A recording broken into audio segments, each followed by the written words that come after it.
الحمد لله وكفى وسلام على عباده الذين اصطفى وبعد اعوذ بالله من الشیطان الرجیم بسم اللہ الرحمن الرحیم۔ آج ہم انشاءاللہ بات کریں گے معاشرے کی ان آوازوں کے بارے میں جو اتنی خاموش ہیں یا کمزور ہیں کہ جس وقت معاشرے کے مرد اور عورتیں اپنے اپنے حقوق کے لیے آواز اٹھا رہے ہوتے ہیں تو ان کی آواز اس شور میں کہیں دب کے رہ جاتی ہے، اور یہ آوازیں ہیں ان بچوں کی جو ہمارے معاشرے میں، گھروں میں، تعلیمی اداروں میں یا پھر سڑکوں میں، اسٹریٹ چلڈرن کی صورت میں جگہ جگہ موجود ہیں، اور ان کے بارے میں بات کرنے کے لیے ہمیں اپنی مصروف زندگی میں اتنا وقت نہیں ملتا۔ سب سے پہلی چیز جو بچوں کا تصور ذہن میں آتے ہی ہمارے ذہن میں آتی ہے وہ یہ ہے کہ بچے تو بہت خوش قسمت ہوتے ہیں، یہ بادشاہ ہوتے ہیں، ان کے پاس اور کیا کام ہوتا ہے کہ آرام سے سارا دن سوئے رہیں، کھیلیں، اور پھر اس کے باوجود ہر کوئی ان سے محبت کرتا ہے، ہر کوئی ان سے پیار کرتا ہے۔ بظاہر دیکھنے میں بچپن کا یہ تعارف ہمیں بہت اچھا لگتا ہے، اور ہمیں لگتا ہے کہ یہ زندگی کا بہترین مرحلہ ہے، اور یہ کہ سب کا بچپن بہت مزے کا گزرا ہوگا۔ لیکن اگر ہم اپنے معاشرے میں حقائق پر نظر دوڑائیں، زمینی حقائق پر، تو ہمیں یہ پتہ چلتا ہے کہ ایسا نہیں ہے۔ بچوں کی زندگی اتنی آئیڈیل نہیں ہے جیسی ہمیں نظر آتی ہے، جس طریقے سے ہم ان کے بارے میں بات کرتے ہیں۔ بہت سارے موقعوں پر ہم بچوں کو ایک چیز سمجھتے ہیں جو گھر میں یا ہماری زندگی کے کسی کونے میں پڑے رہتے ہیں، اور اگر کبھی وہ اپنی توجہ کا احساس دلانے کی کوشش، اپنی موجودگی کا احساس دلانے کی کوشش کریں تو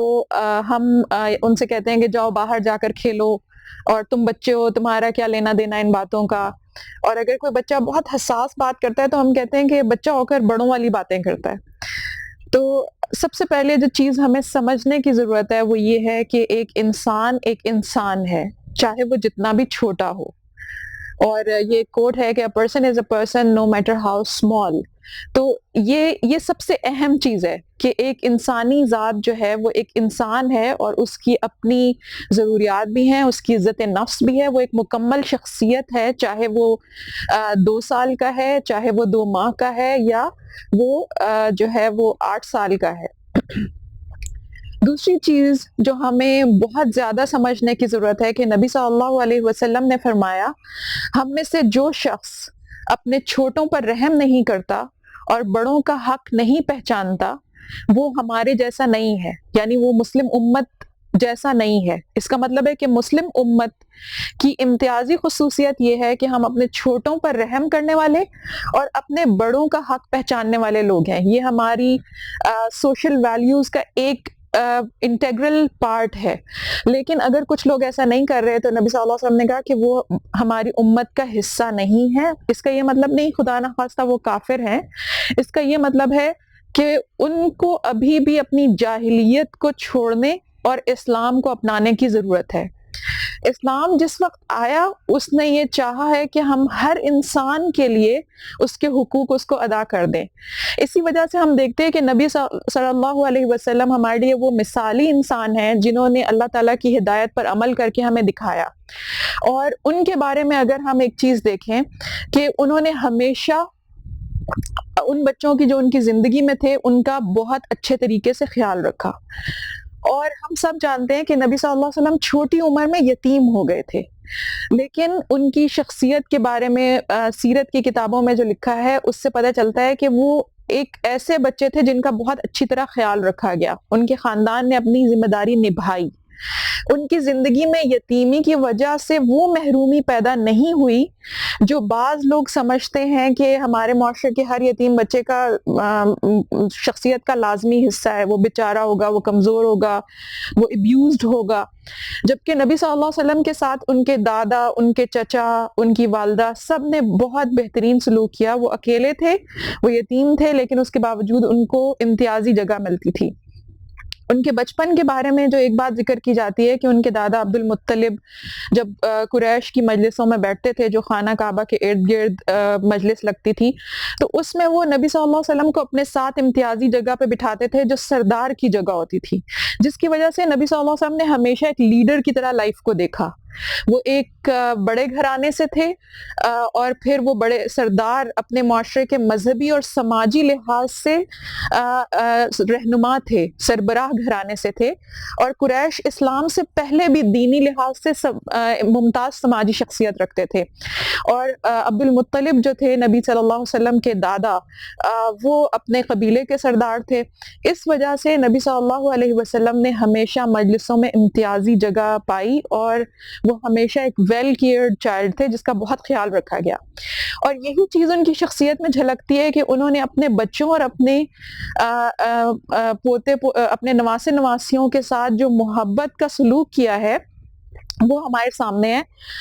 کہ مثال کے طور پر انہوں نے ایک مرتبہ اپنی نواسی امامہ کی وجہ سے کو اٹھا کر جماعت کرائی اور ان کو اپنے کندھوں پہ بٹھایا ہوا تھا، جب رکوع میں جاتے تھے انہیں کندھوں سے اتار دیتے تھے۔ انہوں نے یہ نہیں کہا کہ جاؤ بیٹا تم اندر جا کے کھیلو، یہاں ہم نے نماز پڑھنی ہے، یہ مسجد ہے، مسجد میں بچوں کا کیا کام۔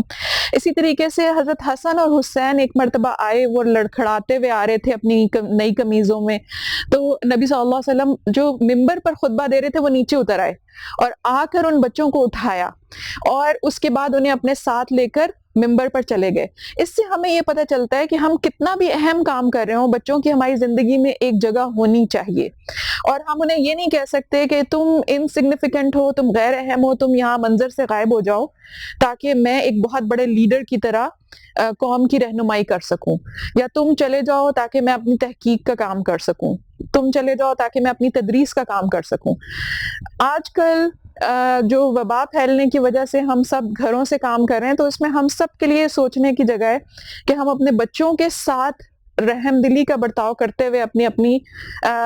جو ذمہ داریاں ان کو کس طریقے سے ادا کر رہے ہیں۔ گھر میں ہوتے ہوئے بہت سے لوگ تدریس کا کام کر رہے ہیں بچوں کو گود میں اٹھا کے، تحقیق کا کام بچوں کو گود میں اٹھا کے تھوڑی دیر ہو سکتا ہے، تاکہ ہم ان کو ایموشنلی نگلیکٹ نہ کریں۔ اور نبی صلی اللہ علیہ وسلم کی زندگی سے ہمیں یہ بات بہت اچھے طریقے سے معلوم ہوتی ہے کہ انہوں نے ہمیشہ بچوں کو ان کی مناسب جگہ دی۔ اب جب ہم شروع کے ابتدائی اسلامی جنریشنز کی اس صورتحال کی طرف نظر دوڑاتے ہیں کہ کیسے نبی صلی اللہ علیہ وسلم اور صحابہ اپنے بچوں سے پیار کرتے تھے، تو ہمیں پتہ چلتا ہے کہ اسلامی امت کیوں مختلف ہے، کہ یہاں پر بچوں سے لے کر بڑوں تک ہر انسان کے حقوق کا خیال رکھا گیا ہے۔ اور اگر آپ نیلسن منڈیلا کو دیکھیں، جنہوں نے ایک بہت خوبصورت بات کہی کہ آپ کسی سوسائٹی کے بارے میں اس کی اندرونی حقیقت تب تک نہیں جان سکتے جب تک آپ یہ نہ دیکھ لیں کہ وہ اپنے بچوں کے ساتھ کیسا سلوک کرتی ہے۔ تو ایسا معاشرہ جو بچوں سے اچھا سلوک کرتا ہے، اس کا مطلب ہے کہ وہ ایک ممتاز معاشرہ تھا، اور یہ چیز ہمیں خوبصورتی نظر آتی ہے اسلامک سویلائزیشن میں۔ جب نبی صلی اللہ علیہ وسلم نے ہمیں انسانی حقوق کا بہترین چارٹر دیا خطبہ حجت الوداع میں، تو انہوں نے اپنی پوری زندگی اس پر عمل کر کے دکھایا، اور آخر میں جاتے ہوئے ہمیں وہ حقوق ایک مختصر خلاصے کی صورت میں خطبہ حجت الوداع میں ذکر کیے۔ اور ہم جب اسلامی سوسائٹی کو دیکھتے ہیں کہ اس میں بچوں کا بھی یہ حق ہے، تو ہمیں سمجھ آتی ہے کہ نیلسن منڈیلا اس نتیجے تک پہنچے تھے۔ تو اسلامک سوسائٹی کو اگر اس لحاظ سے دیکھا جائے تو ہماری جو پہلی جنریشن تھی اسلام کی، انہوں نے بچوں کا کس طریقے سے خیال کیا، اور اس سے پتہ چلتا ہے کہ وہ انسانی حقوق کے معاملے میں کتنی مثالی سچویشن کو حاصل کر چکے تھے۔ سب سے پہلے ہمیں یہ سمجھنا پڑے گا، اگر ہم دوبارہ اپنے معاشرے میں انسان کی وہی عزت تازہ کرنا چاہتے ہیں، اگر ہم انسانی حقوق کی وہی مثالی صورتحال پیدا کرنا چاہتے ہیں، تو ہمیں سمجھنا پڑے گا کہ وہ کون سے حق ہیں جو اسلام نے بچوں کو دیے ہیں۔ ہم ان حقوق کی طرف کیوں جاتے ہیں جو ایک سیکولر مائنڈ آج کل بیٹھ کر تراش رہا ہے؟ ہمیں وہ یاد کیوں نہیں ہے جو نبی صلی اللہ علیہ وسلم نے ہم سب کو دیا؟ اور اگر آپ دیکھیں تو کوئی بھی انسانی حقوق کا چارٹر ان رائٹس کے بغیر مکمل نہیں ہوتا جو اسلام نے بچوں کو دیے ہیں، اور اسلام وہ مذہب ہے جس نے بچوں کی پیدائش سے پہلے ان کو حق دیے۔ تو اسلام میں بچوں کو جو حقوق دیے گئے ہیں ان کی دو اقسام ہیں، ایک یہ کہ پیدائش سے پہلے کے حق، اور دوسرے پیدائش کے بعد کے حق۔ ہمیں آج ماڈرن سائیکالوجی کہتی ہے کہ بچوں کی جب تخلیق ہوتی ہے رحم مادر میں، اس وقت سے لے کر ان کی زندگی کے پہلے 1000 دن انتہائی اہم ہے۔ تو اگر ہم دیکھیں تو اسلام نے بچوں کے حقوق ان کی پیدائش سے پہلے اور بعد دونوں میں متعین کیے ہیں۔ اس سے پتہ چلتا ہے کہ آج ماڈرن انسان جو ہے تحقیق کے بعد جن چیزوں تک پہنچا ہے، اسلام میں بہت حد تک ان چیزوں کے بارے میں پہلے ہی توجہ دلائی گئی ہے۔ لیکن مسلمان معاشروں نے بہت ساری جگہوں پر، چونکہ ہم ایک سیاسی اور سماجی لحاظ سے ہم مختلف قسم کی حالتوں سے گزر رہے ہیں،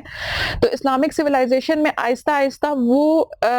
اسلامی خصوصیات کم سے کم ہوتی گئی ہیں، اور ہم تھوڑا یہ سبق بھول چکے ہیں کہ بچوں کو ان کی پیدائش سے پہلے اور بعد میں اسلام نے کیا حقوق دیے ہیں۔ تو سب سے پہلے ہم یہ دیکھیں گے کہ وہ کون سے حقوق ہیں جو اسلام نے دیے ہیں، تاکہ ہم اپنے معاشرے میں دوبارہ اسلام پہ عمل کرنا شروع کریں، اور اسلام صرف نماز، روزے اور زکوٰۃ جیسی عبادات تک محدود نہ رہے، بلکہ ہم انسانی زندگی کو اسی طریقے سے اہمیت دیں جیسے ہمارے دین نے دی ہے۔ تو سب سے پہلے جو ہمیں سمجھ آتی ہے کہ اسلام یہ چاہتا ہے کہ کوئی بھی بچہ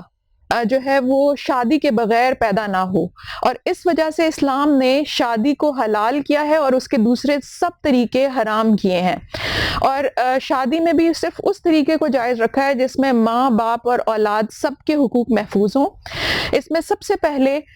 جو ہے وہ سب سے اہم حق جو ہے وہ بچوں کا کہ ان کے والدین ایک جیسے ہوں۔ ہم دیکھتے ہیں کہ جب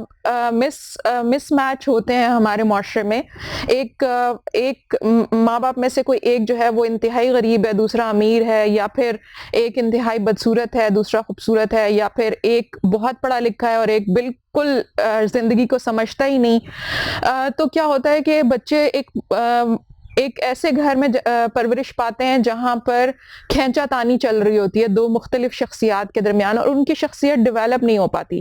تو اسلام سب سے پہلے یہ شرط لگاتا ہے کہ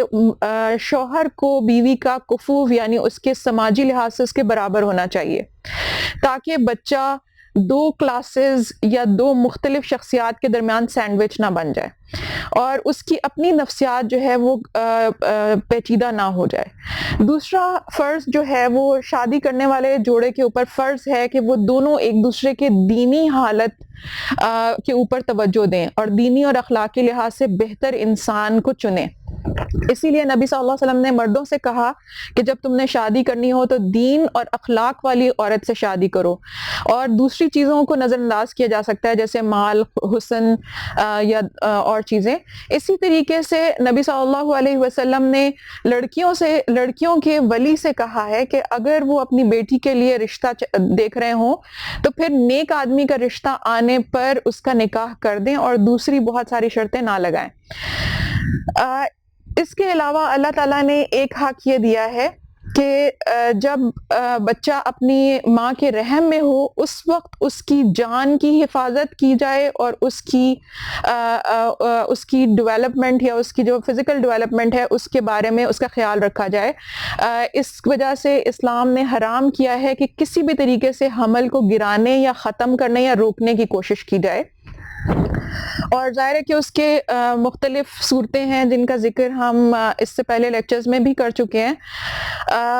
ان میں سے سب سے امپورٹنٹ چیز یہ ہے کہ اگر کوئی ماں یا باپ زبردستی بچے کو ختم کرنے کی کوشش کرتے ہیں، جیسے اب کچھ عورتوں نے ایبارشن کے رائٹس کے لیے بحث شروع کر دی ہے، تو اس وقت اس کی سزا بھی مقرر ہے۔ اگر غلطی سے بچے کی زندگی کو نقصان پہنچتا ہے تو ماں اور باپ جس کی غلطی سے نقصان پہنچے اس کو دیت بھی دینی پڑے گی اور قتل خطا کا کفارہ بھی دینا پڑے گا۔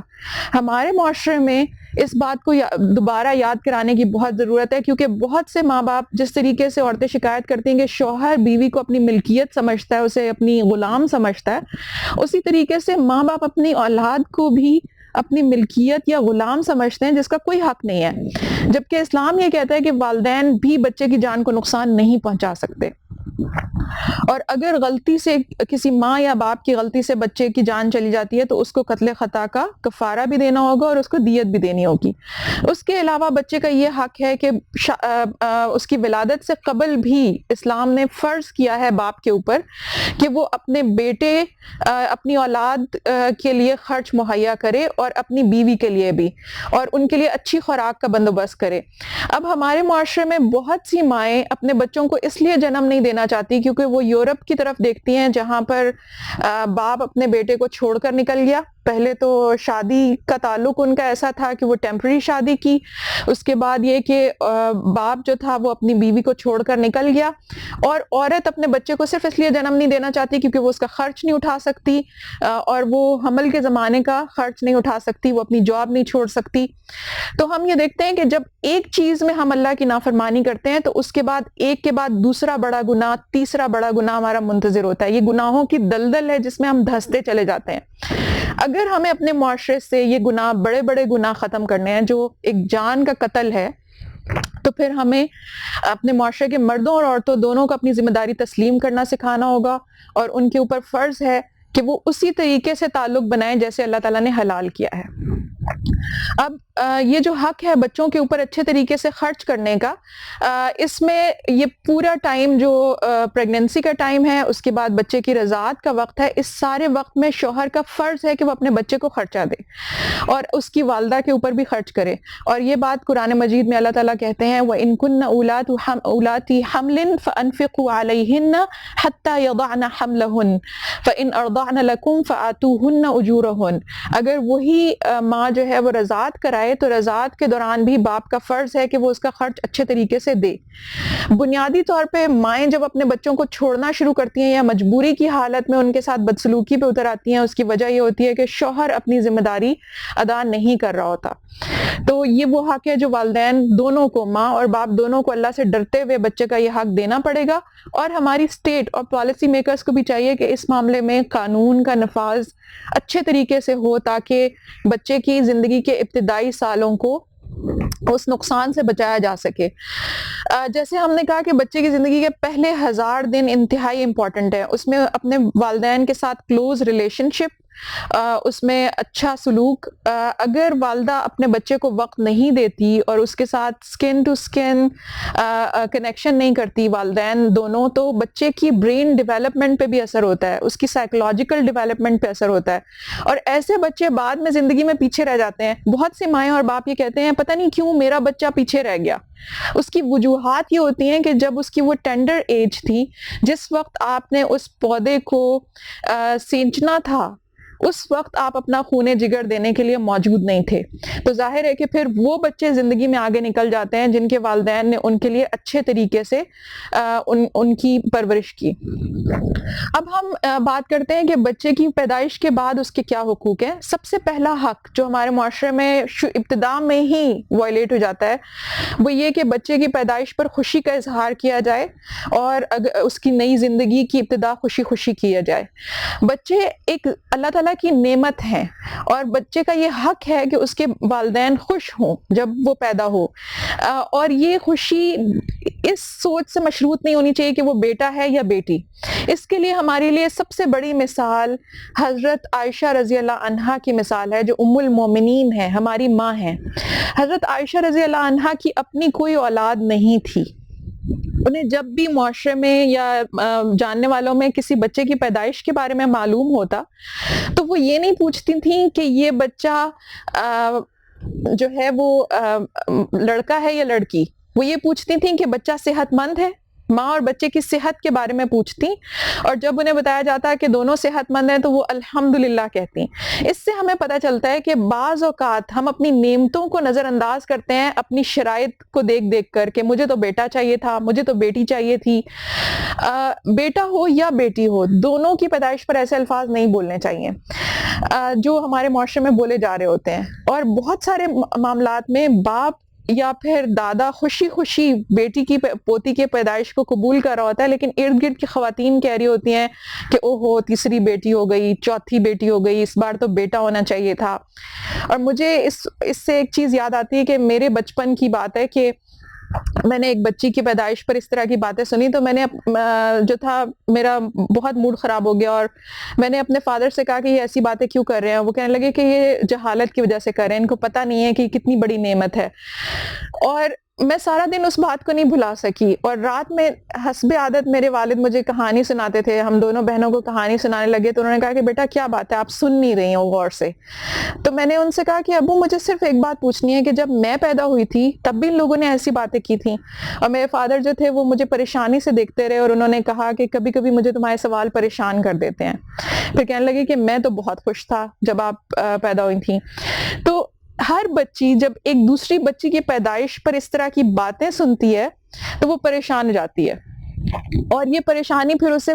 وقتاً فوقتاً معاشرے میں عورت کے بارے میں نیگیٹو ریمارکس سن کے اسے یاد آتی رہتی ہے، اور وہ اپنے آپ کو بار بار سوچتی ہے کہ اس کا کیا قصور ہے کہ وہ لڑکی ہے۔ بالکل اسی طریقے سے اگر آپ کے معاشرے میں ایک بچہ قدرتی طور پر معذور پیدا ہوتا ہے تو ہم اس کے ساتھ کیا سلوک کرتے ہیں کہ ہم اسے چھپاتے ہیں، کسی کو بتاتے ہی نہیں کہ بچہ پیدا ہوا ہے، اگر لوگوں کو پتہ چلتا بھی ہے تو رونی صورت بنا کے۔ حالانکہ ہمیں خوش ہونا چاہیے کہ ایک بچہ ہے اس دنیا میں بہت سے لوگ ہیں جن کے پاس ایک اولاد، معذور اولاد بھی نہیں ہے، اور اگر ہم اپنی نعمتوں کا شکر ادا کریں حضرت عائشہ رضی اللہ عنہا کی طرح، تو ہم اس معذور بچے کو ایک انسانی زندگی سمجھ کر اس سے رحمت اور شفقت کا تعلق بنا کر دنیا کو بتا سکتے ہیں کہ وہ اس میں ایک کمی ہے لیکن اس کے پاس بہت کچھ ہے۔ اگر اس میں 10 میں سے ایک چیز نہیں ہے تو اس کے مطلب نہیں ہے کہ وہ باقی انسان نہیں ہے۔ لیکن ہمارے معاشرے میں بدقسمتی سے ایسے والدین ہیں جو سوشل پریشر یا خاندان کے پریشر کی وجہ سے ایسے بچے کو چھپا کر رکھتے ہیں، مہمانوں کے سامنے اسے آنے کی اجازت نہیں ہوتی، اس کا ذکر گھر میں نہیں کیا جاتا، وہ بالکل ایسے ہوتا ہے جیسے وہ ہے نہیں۔ جبکہ دوسری طرف ایسے لوگ ہیں جو اپنے معذور بچے کو پوری محبت کے ساتھ پالتے ہیں، اور وہ بعض اوقات ذہین، سمجھدار اور مکمل انسانوں سے زیادہ بہتر زندگی گزارتا ہے، اور اس کی بہت سی مثالیں ہیں۔ ایسے لوگ جنہوں نے مستقل ویل چیئر کے اندر زندگی گزاری لیکن وہ سپورٹس جرنلسٹ ہیں، وہ خود کھیل نہیں سکتے لیکن سپورٹس جرنلسٹ ہیں۔ ایک سعودی سپورٹس جرنلسٹ ایسے ہیں جو بالکل اپنے جسم کو ہلا بھی نہیں سکتے، اور وہ صرف کھانا کھا سکتے ہیں، ان صرف آنکھیں اور کان ان کے کام کرتے ہیں۔ تو والدین جب اپنے بچے کو اپنا اثاثہ سمجھتے ہیں، بچہ ان کا اثاثہ بنتا ہے، اور والدین جب اپنے بچے کی خامیوں کے اوپر فوکس کر کے اس کی زندگی کو جو ہے وہ غیر اہم سمجھتے ہیں تو وہ آہستہ آہستہ خود بخود غیر اہم بنتا جاتا ہے۔ یہ ہم ہیں جو کسی انسان کو بتاتے ہیں کہ تم اہم نہیں ہو، ورنہ انسانی زندگی ہمیشہ اہم ہے۔ اس کے ساتھ ایک اور حق جو اسلام نے دیا ہے وہ یہ کہ بچے کی زندگی کا حق محفوظ کیا ہے۔ اس سے پہلے بھی ہم ذکر کر چکے ہیں کہ بچے کی زندگی اس کی پیدائش سے پہلے بھی نہیں چھینی جا سکتی، جو کہ بدقسمتی سے پاکستان میں بہت زیادہ ہو رہا ہے۔ لیکن اس کے ساتھ ساتھ بچے کی پیدائش کے بعد بھی اس کی زندگی نہیں چھینی جا سکتی۔ ہمارے معاشرے میں پیدائش کے بعد بھی بچوں کی زندگی خطرے میں ہوتی ہے۔ اس کی وجہ والدین بعض اوقات بیٹی نہیں چاہتے، بعض اوقات والدین سمجھتے ہیں کہ ان کے بچے بہت زیادہ ہیں، وہ پال نہیں سکتے، تو وہ اپنے بچوں کی جان لینے کی کوشش کرتے ہیں، اور ایسے واقعات ہمارے معاشرے میں ہو رہے ہیں۔ ان کا ذکر ابھی ہم بعد میں کریں گے، لیکن ہمیں سب سے پہلے یہ یاد رکھنا چاہیے کہ اللہ تعالیٰ نے قرآن مجید میں کہا ہے وَلَا تَقْتُلُوا أَوْلَادَكُمْ خَشْيَةَ إِمْلَاقٍ، کہ تم اپنی اولاد کو غربت یا فقر کے ڈر سے قتل نہ کرو۔ نَحْنُ نَرْزُقُهُمْ وَإِيَّاكُمْ، ان کو رزق ہم دیتے ہیں اور تمہیں بھی۔ إِنَّ قَتْلَهُمْ كَانَ خِطْئًا كَبِيرًا، ان کا قتل بہت بڑا گناہ ہے۔ اس آیت میں اللہ تعالیٰ نے واضح لفظوں میں کہا ہے کہ تمہیں والدین کی ذمہ داری ادا کرنی ہے، جو ذمہ داری یہ ہے کہ جب آپ کے ہاتھ میں اولاد آئے اللہ کی امانت سمجھ کے اسے پالیں، نہ کہ آپ کو خدا کا رول پلے کرنا ہے کہ آپ نے بچوں کے رزق کی فکر کرنی ہے۔ رزق اللہ تعالیٰ کی ذمہ داری ہے۔ بہت سے لوگ اس قدر سمجھدار پیرنٹس بن جاتے ہیں کہ وہ خود سے پلان کرنے لگتے ہیں کہ کس بچے کے لیے کتنا رزق ہمارے پاس ہے اور کتنا نہیں ہے، تو یہ ایمان کی کمی اور اعتقاد کی کمی ہے۔ اور دوسری چیز جو اس آیت کے بارے میں علماء نے کہی ہے کہ شیطان عموماً والدین کے ساتھ جو ٹرک کھیلتا ہے، جو داؤ لگاتا ہے، وہ یہ ہے کہ وہ ان کو کنونس کرتا ہے کہ آپ غریب ہو جائیں گے زیادہ بچے پالنے سے، تو اس وجہ سے وہ ان کو بچوں کے قتل پر اکساتا ہے۔ تو آپ نے یہ غلطی نہیں کرنی، یہ بہت بڑا گناہ ہے۔ اس کے علاوہ بچے کا یہ حق ہے کہ اس کا نسب ہو، اور اسی وجہ سے اللہ تعالیٰ نے شادی کا رشتہ بنایا ہے تاکہ بچے کے والد اور والدہ کی طرف اس کی نسبت جو ہے وہ واضح طریقے سے ہو، اور یہ بچے کا حق ہے کہ والد کا نام اسے ملے. جو والدین جو والد اپنے بچے کو پیدائش کے بعد ابینڈن کر دیتے ہیں، چھوڑ دیتے ہیں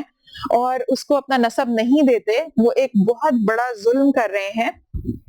وہ معاشرے کے خلاف بھی ظلم ہے، جرم ہے، اور وہ مذہب کے خلاف، مذہب میں بھی گناہ ہے. اس کے علاوہ بچے کا یہ حق ہے کہ اس کا اچھا نام رکھا جائے، اور جس ملک میں اس کے والدین رہتے ہیں اس کی شہریت اس کو حاصل ہو. اس کے علاوہ اس کا حق ہے کہ جب وہ پیدا ہو تو اس کے کان میں اذان دی جائے، اور یہ اذان دینا مسنون ہے، جیسے کہ نبی صلی اللہ علیہ وسلم نے اپنے نواسے حضرت حسن ابن علی کے کان میں اذان دی رضی اللہ عنہما. بچے کا یہ حق ہے کہ اس کو 2 سال تک دودھ پلایا جائے. اب ہمیں جو ڈاکٹرز ہیں وہ یہ کہتے ہیں کہ والدین کو اپنے بچے کے ساتھ سکن ٹو سکن کنیکشن جو ہے وہ ضروری ہے وہ کریں، اور قدرتی طور پر جب ماں اپنے بچے کو دودھ پلاتی ہے تو یہ اس کی جو جسمانی ضرورت ہے وہ خود بخود پوری ہو جاتی ہے. اور قرآن مجید نے یہ کہا ہے کہ وہ پورے 2 سالوں تک دودھ پلائیں، اور اس کے لیے خرچ والد نے دینا ہے. تو یہ والد اور والدہ دونوں کا فرض ہے، تاکہ بچے کا اپنے والدین کے ساتھ کنیکشن، بانڈ مضبوط ہو، اور دوسرا اس کی بہترین تربیت کی ابتدا ہو سکے. بچے کا یہ حق ہے کہ اس کے اوپر خرچ کیا جائے، اور والد کے اوپر یہ فرض ہے کہ وہ اس کے کھانے پینے اور اس کے علاوہ ضروریات زندگی کا اچھے طریقے سے اعتدال میں رہ کر اور باپ کی قدرت کے مطابق اسے خرچ دینا ہے. تو اس معاملے میں بخیلی یا کنجوسی کرنے کے بجائے شوہروں کو یا والد کو یہ یاد رکھنا چاہیے کہ جو خرچ بھی آپ اپنے گھر والوں پہ کرتے ہیں وہ آپ کے اجر میں اضافے کا سبب بن رہا ہے. پھر بچے کا یہ حق ہے کہ اس کو اس کے گھر میں وہ اپنے گھر میں رہے، اور والد اس کے لیے گھر میسر کرے تو وہ ایک شیلٹر میں رہے، وہ ایسی جگہ پہ نہ ہو جہاں وہ جو ہے وہ خطرے میں ہو. اس کے علاوہ بچے کا یہ حق ہے کہ اگر اس کے والدین اس کے لیے پرووائڈ نہ کر سکتے ہوں کسی وجہ سے، بے روزگاری یا بیماری کی وجہ سے یا کسی بھی اور وجہ سے، تو پھر مسلمانوں کے بیت مال سے اس کے اوپر خرچ کیا جائے. اور یہ کام ریاست کی ذمہ داری ہے. اگر کسی بچے کے والدین اور اس کے رشتہ دار موجود نہیں رہے یا وہ اس کی ذمہ داری نہیں اٹھا رہے، تو پھر یہ فرض جو ہے وہ ریاست کے اوپر لازم ہے کہ وہ ان بچوں کا خیال رکھے. ہمارے معاشرے میں جو چائلڈ پروٹیکشن کے لیے جو مختلف قسم کے ادارے چل رہے ہیں، جو شیلٹرز چل رہے ہیں، ان کو کوئی نیکی سمجھ کے کرنے کے بجائے انہیں فرض سمجھ کے کرنے کی ضرورت ہے. اور ہم سب کا یہ فرض بنتا ہے کہ ہمارے زکوٰۃ، صدقات اور مال ان بچوں پہ پہلے خرچ ہوں جو ہم سب کی کلیکٹیو رسپانسبلٹی ہیں. اس کے علاوہ بچے کا یہ حق ہے کہ اس کا عقیقہ کیا جائے. جب وہ پیدا ہو تو اس کے 7ویں دن جو ہے اس کی طرف سے ایک جانور ذبح کیا جائے، اگر والد کی اس کے اوپر قدرت ہو. بچے کا یہ بھی حق ہے کہ اس کو صاف ستھرا رکھا جائے، اس کے وقت پر بال کٹوا دیے جائیں اور اس کی طرف سے صدقہ دیا جائے. اسی لیے نبی صلی اللہ علیہ وسلم نے چھوٹے بچوں کے بال منڈوا کر اس کی طرف سے صدقہ دینے کا حکم دیا. اور نبی صلی اللہ علیہ وسلم نے کہا کہ بچہ جو ہے اس کی طرف سے عقیقہ 7ویں دن کیا جائے، اس کا نام رکھا جائے اور اس کے سر کے بال مونڈ دیے جائیں. بچے کا یہ حق ہے کہ اس کے ساتھ محبت اور رحم دلی کا سلوک کیا جائے، اس کی جذباتی ضروریات کو پورا کیا جائے، اس کی ایموشنل نیڈز کو پورا کیا جائے. اسی لیے بچوں کے ساتھ اچھے طریقے سے رہنا فرض کیا ہے والدین پر. اور اگر گھر کی صورتحال ایسی ہے جو ایک بچے کے لیے مناسب نہیں، جہاں لڑائی جھگڑا اور پریشانی ہے، تو بچوں سے اسے چھپانا لازمی ہے. مثال کے طور پر نبی صلی اللہ علیہ وسلم ایک مرتبہ حضرت حسن ابن علی رضی اللہ عنہ کو انہوں نے بوسہ دیا، تو ان کے پاس اقرع ابن حابس التمیمی رضی اللہ عنہ بیٹھے تھے. وہ کہنے لگے کہ میرے تو 10 بچے ہیں لیکن میں نے ان میں سے کبھی کسی کو بوسہ نہیں دیا.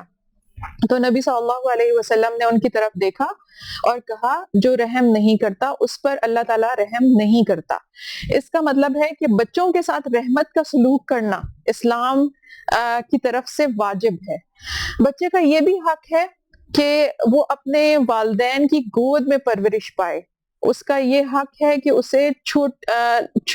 بچپن سے لے کر 7 سال کی عمر تک وہ اپنے والدین کے قریب رہے. اس کے علاوہ اس کا یہ حق ہے کہ اس کا ولی ہو جب وہ بچہ ہو. بالغ ہونے پر لڑکا جو ہے وہ خود مختار ہو جاتا ہے، لیکن بچپن میں اس کا باپ اس کا ولی ہوتا ہے، اور ولی جو ہے وہ 7 سال کی عمر سے اس کے سارے معاملات دیکھتا ہے یہاں تک کہ بچہ 18 سال کی عمر کا ہو جائے. اس عمر کے دوران ولی اس کی ہر چیز کا خیال رکھے گا. بچے کا یہ بھی حق ہے کہ اس کی میڈیکل نیڈز پوری کی جائیں اور کوئی بھی ایسی چیز جو اس کو تکلیف دہ ہو اس سے بچا کر رکھا جائے, اس کی زندگی کے لیے خطرہ نہ ہو. اسی طریقے سے بچے کی تربیت کرنا, اس کو ڈسپلن کرنا بھی والدین کا فرض ہے, کیونکہ نبی صلی اللہ علیہ وسلم نے فرمایا کلکم راع وکلکم مسئول عن رعیتہ, تم میں سے ہر شخص ذمہ دار ہے اور تم میں سے ہر کوئی اپنی ذمہ داری کے بارے میں قیامت کے دن اس سے سوال کیا جائے گا. تو والدہ اور والد دونوں ہی بچے کے ذمہ دار ہیں اور ان دونوں سے اس کے بارے میں سوال کیا جائے گا کہ انہوں نے اپنے بچے کو ڈسپلن کیا یا نہیں. بچے کا یہ حق ہے کہ اس کو تعلیم دلوائی جائے, اور یہ تعلیم دنیاوی اور دینی دونوں تعلیم فرض ہے. دینی تعلیم اتنی جس سے بچے کو حلال اور حرام اور اپنے زندگی کے بنیادی دینی معاملات چلانے کا علم ہو. اس کے علاوہ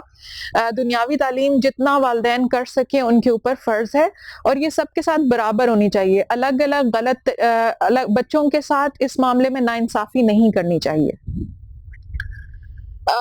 اگر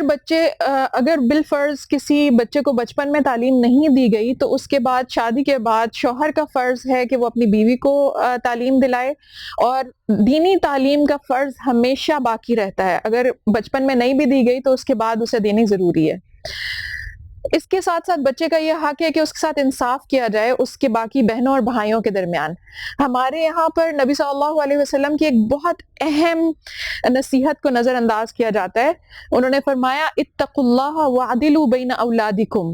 اللہ تعالیٰ سے ڈرو اور اپنی اولاد کے درمیان انصاف کرو. اب اولاد کے درمیان انصاف کا یہ مطلب ہے کہ آپ بچوں کے ساتھ ایک جیسا ٹریٹمنٹ کریں. کچھ بچوں پر ذمہ داریوں کا بہت سارا بوجھ لاد دینا اور کچھ کو بالکل خالی چھوڑ دینا یہ غلط ہے. اسی طریقے سے کچھ بچوں کو تحفہ دینا اور کچھ کو نہ دینا. کسی بچے کو کہنا کہ یہ چونکہ گورا چٹا ہے اس لیے یہ میرا بہت پیارا لاڈلا بچہ ہے, اور اگر آپ کے کسی بچے کی شکل تھوڑی ڈفرینٹ ہے جو آپ کو نہیں پسند یا اس کی رنگت آپ کو نہیں پسند تو اس کے ساتھ بدسلوکی کرنا یہ غلط ہے. اسی طریقے سے بیٹے بیٹی کا فرق کرنا غلط ہے, اور بیٹوں کے ساتھ بدسلوکی کرنا کہ ان پر ذمہ داریوں کا بہت زیادہ بوجھ ڈال دینا اور بیٹیوں کو بالکل آزاد چھوڑ دینا یہ بھی غلط ہے. اس کے علاوہ بچے کا یہ حق ہے کہ چھوٹی عمر میں اس کو کام پر نہ لگا دیا جائے, بلکہ جب تک وہ 18 سال کا نہیں ہو جاتا اور جب تک وہ کام کرنے کے معاشی ذمہ داری اٹھانے کے قابل نہیں ہو جاتا اس وقت تک اس کے اوپر کوئی بھی ایسی ذمہ داری نہ ڈالی جائے. اس کے علاوہ بچوں کو مختلف قسم کی جنگوں, وبائی امراض اور ناگہانی آفات میں بچوں کو بچانا اور ان کی زندگی کی حفاظت کرنا والدین کا فرض ہے. مثال کے طور پر جنگ کے دنوں میں نبی صلی اللہ علیہ وسلم نے فرمایا کہ تم سب جاؤ اللہ کا نام لے کر, اور تم کسی بوڑھے کو قتل نہیں کرو گے, کسی بچے کو, کسی چھوٹے کو اور کسی عورت کو قتل نہیں کرو گے. تو جنگ کے دوران بھی اللہ تعالیٰ نے بچوں کے حقوق کی اس حد تک خیال رکھا ہے. اس کے علاوہ بچے کا یہ حق ہے کہ وہ اپنی زندگی کے معاملات میں اس سے رائے لی جائے اور مختلف معاملات میں اس کی شمولیت کو یقینی بنایا جائے, اور یہ نہ سمجھا جائے کہ یہ تو چھوٹا بچہ ہے اس کی رائے کی اہمیت نہیں ہے. مثال کے طور پر حضرت عمر ابن الخطاب ایک مرتبہ ایک جگہ سے گزر رہے تھے تو انہوں نے دیکھا کہ بچے کھیل رہے ہیں, اور انہوں نے دیکھا کہ بچے ان کو دیکھ کر ڈر کے بھاگ گئے, لیکن ان میں سے عبداللہ ابن زبیر جو تھے وہ اتنی مضبوط پرسنالٹی کے بچے تھے بچپن میں کہ وہ نہیں بھاگے. تو حضرت عمر رضی اللہ عنہ نے ان سے پوچھا کہ تم اپنے ساتھیوں کی طرح کیوں نہیں یہاں سے گئے ڈر کر؟ تو انہوں نے کہا کہ میں نے کوئی ایسا گناہ نہیں کیا کہ میں آپ سے ڈروں, اور راستہ بھی اتنا تنگ نہیں ہے کہ آپ کے گزرنے کی جگہ نہ ہو. اس سے پتہ چلتا ہے کہ حضرت عبداللہ ابن زبیر کو ان کی والدہ اسماء نے کتنی محنت اور کتنی توجہ سے پالا تھا کہ ان کی شخصیت بہت مضبوط تھی. اب ہم ذکر کرتے ہیں چائلڈ نیگلیکٹ کا. یہ تو وہ حقوق تھے جو اسلام نے دیے ہیں, لیکن جب ان حقوق کو پورا نہیں کیا جاتا اور بچوں سے غفلت برتی جاتی ہے تو اس سچویشن کو کہتے ہیں چائلڈ نیگلیکٹ. والدین یا سوسائٹی کی طرف سے بچوں کے ساتھ برتی گئی غفلت. جب بچوں کو ان کے حقوق نہیں دیے جا رہے ہوتے تو اس کو ماہرین نے 4 کیٹیگریز میں تقسیم کیا ہے: physical neglect, medical neglect, educational neglect اور ایموشنل نیگلیکٹ. یعنی جسمانی یا طبی یا تعلیمی اور جذباتی غفلت جب بچوں سے بڑھتی جائے. اب یہ غفلت کیا ہے کہ والدین یا معاشرہ بچوں کے حقوق ادا کرنے میں، اپنے فرض کو ادا کرنے میں ناکام رہے اور ان کے ساتھ بے حسی کا سلوک کرے، یا پھر ان کی بنیادی ضروریات مہیا کرنے میں ناکام ہو جائے. اور یہ بنیادی ضروریات ہیں مناسب غذا، مناسب لباس، حفاظت کے لیے رہنے کی جگہ یا چھت، اس کے علاوہ بچوں کے لیے مناسب نگرانی اور تعلیمی ان کے لیے ان کی طبی ضروریات پوری کرنا، اور ساتھ ساتھ ان کو جذباتی لحاظ سے مستحکم بنانا. اور یہ شدید قسم کی غفلت ہے. ان میں سب سے پہلے ہم آتے ہیں جسمانی غفلت کی طرف. ایسی سچویشنز جہاں پر والدین یا پھر گارجین یا جو بھی کیئر گیور ہے، جو بے شک کسی یتیم بچوں کے ادارے میں کام کر رہا ہے اور اسٹیٹ ہے، یہ سب بچے کی بنیادی ضروریات پوری کرنے میں ناکام ہو جائیں، اور وہ بنیادی ضروریات جو اس کی زندگی اور پھر زندگی گزارنے کے لیے ضروری ہیں. ان بنیادی ضروریات کے علاوہ آپ کو بچے کا خوراک کے ساتھ ساتھ اس کو یہ ایک ایسا ماحول بھی مہیا کرنا ہے جہاں پر وہ آرام سے رہ سکے، آزاد ہو، اس پہ تشدد نہ کیا جائے اور کسی بھی قسم کا خطرہ اس کے لیے نہ ہو. اس کے علاوہ فزیکل نیگلیکٹ کا یہ بھی مطلب ہے کہ بچے کو والدین چھوڑ دیں، اس کو اپنا نام نہ دیں، اس کو چھوڑ دیں یا اس کو گھر سے نکال دیں، یا پھر اس کی اس طریقے سے بالغ افراد اس کی اس طریقے سے نگرانی نہ کر رہے ہوں جس طرح ایک بچے کو رہنا چاہیے، یا پھر اس بچے کو اس طریقے سے دھتکار دیں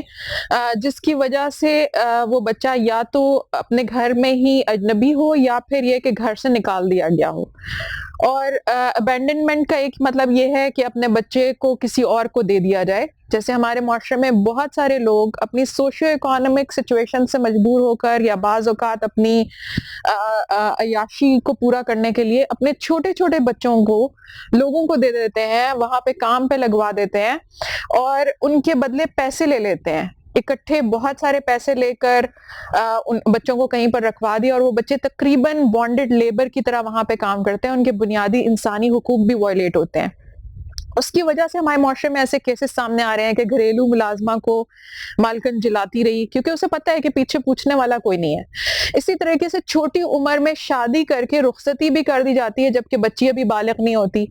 اور اسلام میں ایسا جائز نہیں ہے بلوغت سے پہلے رخصتی کرنا.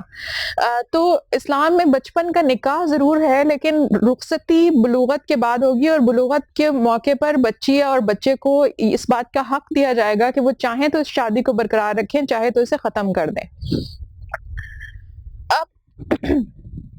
اسلامی نقطہ نظر سے اگر دیکھا جائے تو بچے کے ماں باپ اگر ان کی غلطی کی وجہ سے بچے کی جان کو کوئی نقصان ہوتا ہے تو ان کو اس کا دیت اور قتل خطا کا کفارہ دینا ہے.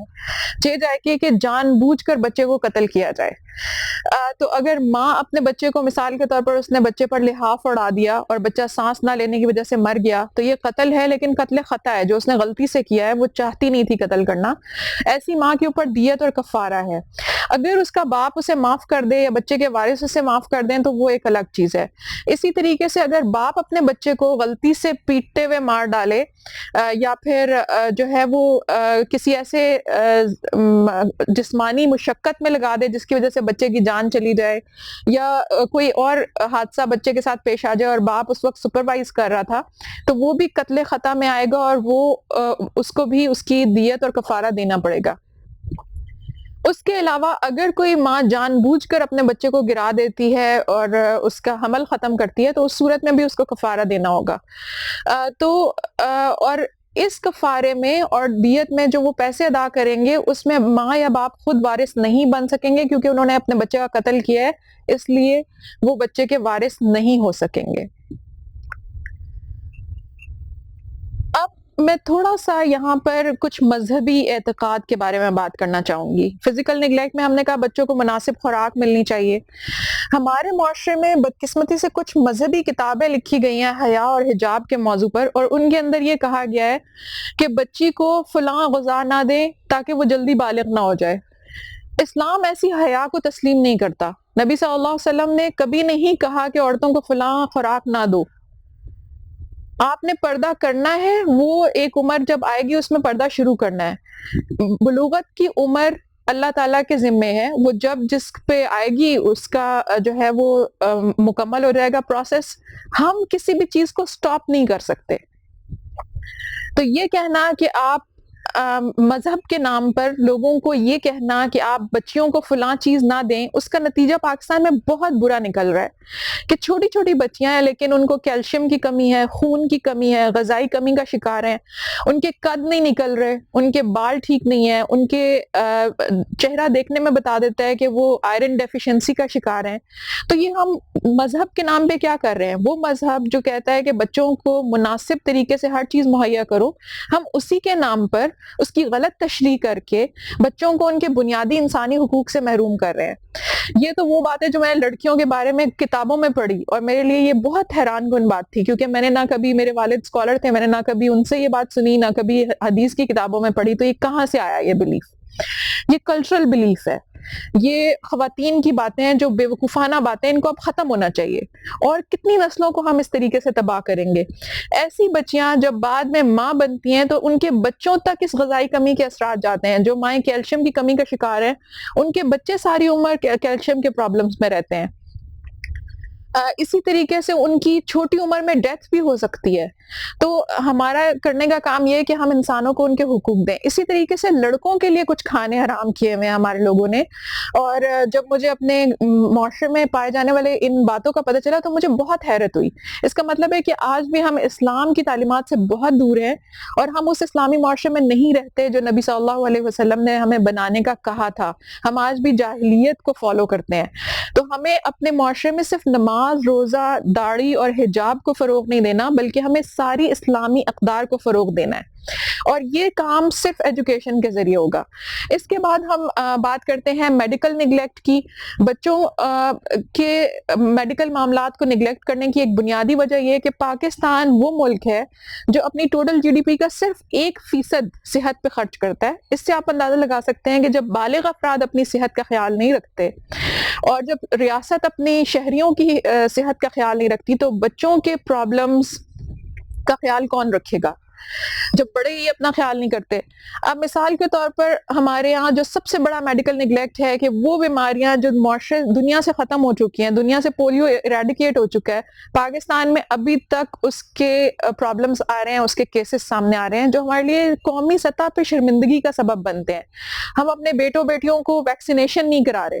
لوگ ریلیجس ایشوز کی وجہ سے ویکسینیشن سے انکار کر دیتے ہیں،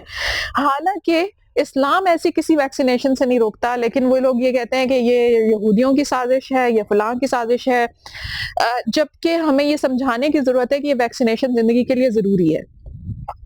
بچے مستقل معذور ہو رہے ہیں. اس کے علاوہ ایسے معاملات ہیں جہاں ایک بچی بیمار ہے، چھوٹی عمر کی بچی ہے.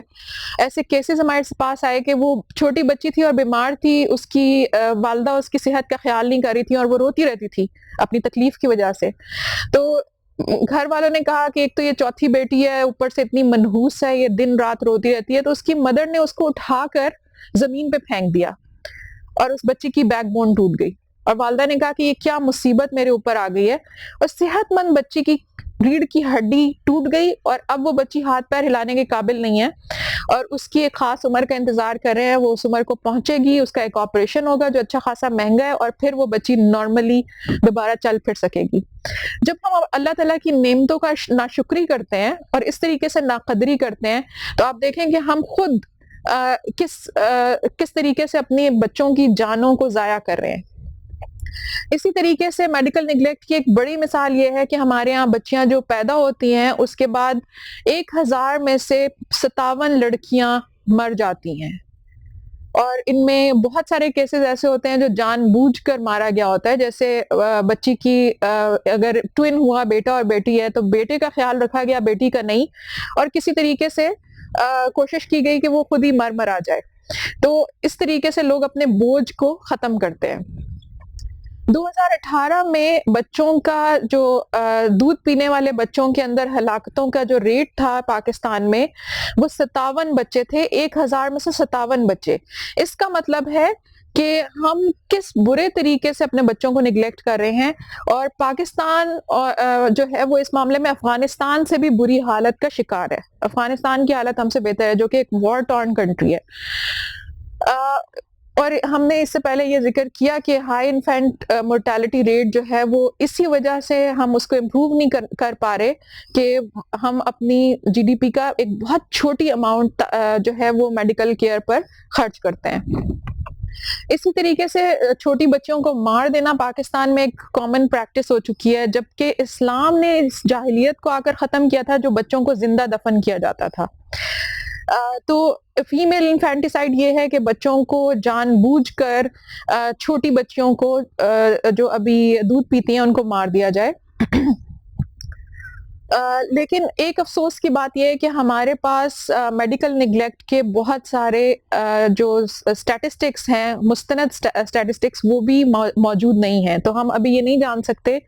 کہ انڈیویجول کیسز کے علاوہ ہماری مجموعی صورتحال کیسی ہے۔ لیکن ایک بات جس کے بارے میں سب کلیئر ہیں، بہت سارے ادارے کام کرنے والے، وہ یہ کہ چھوٹی بچیوں کو اس طریقے سے مار دینا غریب لوگوں میں زیادہ عام ہے۔ تو ہمیں ایجوکیشن کے ساتھ ساتھ غربت مٹانے کے طریقوں پر بھی کام کرنے کی ضرورت ہے، تاکہ ہمارے معاشرے کے مختلف انسان اپنی زندگی میں بنیادی انسانی حقوق حاصل کر سکیں، اور یہ بحیثیت معاشرہ ہمارا فرض ہے۔ اس کے بعد ہم بات کرتے ہیں تعلیمی لحاظ سے بچوں کی تعلیمی ضروریات سے غفلت برتنا۔ جیسے ہم نے کہا کہ نبی صلی اللہ علیہ وسلم نے فرمایا ہے کہ علم حاصل کرنا ہر مسلمان، چاہے وہ مرد ہو یا عورت، اس پہ فرض ہے، اور دین کا اتنا علم حاصل کرنا جس سے حلال اور حرام کا فرق معلوم ہو سکے اور زندگی کے ضروری عبادات انسان بجا لا سکے، وہ فرض ہے۔ تو ہر باپ کا، ہر ماں کا فرض ہے کہ وہ اپنے بچوں کو ایسی تعلیم دلائے۔ اس کے ساتھ ساتھ دنیاوی تعلیم جتنی ان کی استطاعت ہے اس کے مطابق بچوں کو دلانی چاہیے۔ ہمارے معاشرے میں اس میں بھی ایکسٹریم دیکھنے میں آتی ہے کہ ایک طرف بچوں کو انتہائی بہترین دینی تعلیم دلائی جاتی ہے اور دنیاوی تعلیم سے بالکل غفلت ہے، یہاں تک کہ بی اے لیول پر میں نے بچوں کی کلاس لیتے ہوئے مذاق میں پوچھا کہ ہاں بھئی 5 نمازوں کے نام کون بتائے گا، اور میں نے یہ بالکل مذاق میں سوال کیا تھا۔ مجھے اندازہ نہیں تھا کہ اتنی بری سچویشن، اور میں نے ایک دو لوگوں کی طرف اشارہ کیا کہ آپ بتائیں، تو بی اے لیول کی بچیاں جو تھیں وہ 5 نمازوں کے نام نہیں بتا سکیں، اور انہوں نے کہا کہ بچپن میں قاری سے پڑھا تھا، لیکن اب کبھی نماز نہ گھر میں کسی نے پڑھی اور نہ انہوں نے پڑھی، تو انہیں پتہ ہی نہیں کہ اذان کس نماز کی ہو رہی ہے۔ تو یہ سوچنے کی بات ہے کہ ایسا کیسے ہو رہا ہے۔ اربن ایریاز میں اس حد تک دین سے غفلت ہے، دوسری طرف لوگ سمجھتے ہیں کہ بعض لوگ سمجھتے ہیں کہ صرف دینی تعلیم ہی حاصل کرنا فرض ہے، دنیاوی تعلیم فرض ہی نہیں ہے، اور اس کو بالکل نگلیکٹ کر دیتے ہیں۔ اس کے علاوہ ایک چیز جو اسلام کہتا ہے کہ اگر کوئی گارجین یا کوئی ولی اپنے بچوں کو اور اپنی بچیوں کو دینی تعلیم نہیں دلواتا تو وہ گناہ گار ہوگا۔ اس کی وجہ یہ ہے، اسی وجہ سے لڑکیاں حلال اور حرام کی پرواہ کیے بغیر زندگی کے بڑے بڑے فیصلے کر رہی ہیں۔ لڑکے حلال اور حرام کی حدوں کو پھلانگ رہے ہیں۔ اس کا گناہ اصل میں کس کا ہے؟ گارجین کا۔ جب بچے بڑے ہو جاتے ہیں، جوان ہو جاتے ہیں، تو ہم یہ نہیں کہہ سکتے یہ خراب ہو گیا ہے، ہمیں بچپن سے ان کے اوپر کام کرنا ہے۔ لوگ یہ دیکھتے ہیں کہ 10-12 سال یا 15 سال کی عمر کے بعد اگر بچے میں منحرف رجحان آنا شروع ہوئے تو وہ رونے لگتے ہیں کہ ہماری اولاد خراب ہو گئی۔ تو آپ اس لیے خراب نہیں ہوئے تھے کہ آپ کے والدین نے بنیادی تعلیم اور تربیت دی تھی، اور یہ بچے اس لیے خراب ہو رہے ہیں کہ ان کی بنیادی تعلیم اور تربیت ہم نے نہیں کی، ان کو ڈسپلن نہیں دیا۔ تو ہر چیز کا ذمہ بچوں کے اوپر ڈال دینا غلط ہے۔ اسی طریقے سے ہمارے معاشرے میں ایک نگلیکٹ جو ایجوکیشنل نگلیکٹ ہے وہ یہ کہ لڑکیوں کو سرے سے تعلیم سے روک دینا، یہ کہنا کہ عورت کو تو گھر بیٹھنا چاہیے، اس کو تو پردہ کرنا چاہیے، جبکہ اسلام یہ نہیں کہتا۔ اسلام میں لڑکیاں تعلیم کے لیے جا سکتی ہیں، وقرن فی بیوتکن، یعنی اپنی گھروں میں رہو۔ اس کی تفسیر میں مفسرین نے لکھا ہے کہ عورت تعلیم کے لیے گھر سے نکل سکتی ہے۔ نبی صلی اللہ علیہ وسلم کے زمانے میں بھی کچھ عورتوں نے کہا کہ آپ مردوں کے ساتھ اٹھتے بیٹھتے ہیں مسجد میں، ان کو دین کی تعلیم دیتے ہیں، لیکن ہمارے لیے اتنا وقت نہیں نکال پاتے، تو ہمارے لیے اسپیشلی وقت نکالیں۔ نبی صلی اللہ علیہ وسلم نے ان کو ایک صحابیہ کے مکان کا بتایا کہ سب عورتیں وہاں جمع ہو جائیں، اور نبی صلی اللہ علیہ وسلم مخصوص وقت میں جا کر وہاں عورتوں کو دین کی تعلیم دے دیتے تھے۔ اس کا مطلب یہ ہے کہ لڑکیوں کے سکولز بھی بن سکتے ہیں، لیکن یہ کہ ان کو سیکیور ہونا چاہیے، اس میں پردے کا انتظام ہونا چاہیے۔ اور دوسرا، لڑکیاں سکول یا تعلیمی ادارے جا کر بھی ایجوکیشن حاصل کر سکتی ہیں۔ بالفرض کوئی معاشرہ اتنا سیکیور نہیں ہے کہ والدین اپنی بیٹیوں کو اسکول بھیج سکیں، تو اس صورت میں اب ہمارے پاس بہت ساری ایسی سچویشنز اویلیبل ہیں جہاں ٹیچرز گھر میں آ کر پڑھاتے ہیں یا پھر محلے کے ایک گھر میں اکٹھے ہو کر پڑھا دیتے ہیں. اس کے علاوہ ہمارے پاس آن لائن ایجوکیشن بھی ہے، سیلف ایجوکیشن بھی ممکن ہے، ہوم سکولنگ بھی ممکن ہے. بہرحال تعلیم ایک بنیادی فرض ہے جو لڑکے اور لڑکی دونوں کو سکھانا فرض ہے والدین پر، اور ہم ان کو نہیں روک سکتے. لڑکوں کو بھی تعلیم سے روکا جاتا ہے. کیسے؟ بڑا بیٹا اپنے والدین کی وراثت کا حقدار ہوتا ہے. پیٹرارکل سسٹم میں بڑے بیٹے کو ساری وراثت مل جاتی ہے، چھوٹے بیٹوں کی نہیں ہوتی. ہمارے معاشرے میں تھوڑا سا اسی کو فالو کیا جا رہا ہے اسلامی قانون کی بجائے، اور بڑے بیٹے کے اوپر ساری ذمہ داریاں بھی ٹرانسفر کر دی جاتی ہیں. جس ٹائم اس کو اختیار ملتے ہیں بالکل اسی طریقے سے اسے ذمہ داریاں دے دی جاتی ہیں. اب سب سے بڑا بیٹا جیسے ہی 16 سے 18 کا ہوتا ہے اس کو کمانے پہ لگا دیا جاتا ہے، اور اس کی ذمہ داری بن جاتی ہے کہ وہ چھوٹوں کی ایجوکیشن کا بھی خیال کرے اور وہ چھوٹوں کی شادیاں بھی کرے، اور وہ آخر میں ان پڑھ رہ جاتا ہے. یہ ظلم کرنا والدین کا، صرف ایک بچے پر ساری ذمہ داریوں کا بوجھ ڈال دینا غلط ہے. اگر آپ بچوں کو پڑھا رہے ہیں تو سب بچوں کو اسکول لیول تک پڑھائیں. اس کے بعد کالج کی ایجوکیشن کا سب سے کہیں گے بھئی اب اپنا خود کرنا ہے تم لوگوں نے. تو 18 سال کا بچہ جو ہے وہ خود بخود ان چیزوں کو خود کرنا شروع کر دے گا. بہت سے لڑکے پارٹ ٹائم جابز کر کے پڑھائی کے لیے خرچ نکالتے ہیں، لیکن ان کے گھر کا 80% خرچ ان پہ ڈال دیا جاتا ہے، تو وہ اپنی تعلیم پہ کیسے خرچ کریں؟ اور بعض لڑکوں کی سچویشن اتنی خراب ہوتی ہے کہ پورے گھر کا خرچ اٹھانے والے لڑکے کی اپنی چپل ٹوٹی ہوئی ہوتی ہے، اس کا اپنا لباس جو ہے وہ نامناسب ہوتا ہے، موسم کے مطابق نہیں ہوتا، وہ شدید بارش میں لوگوں کو چھوڑنے جا رہا ہوتا ہے لیکن اس کے پاس اپنے پاس چھتری نہیں ہوتی.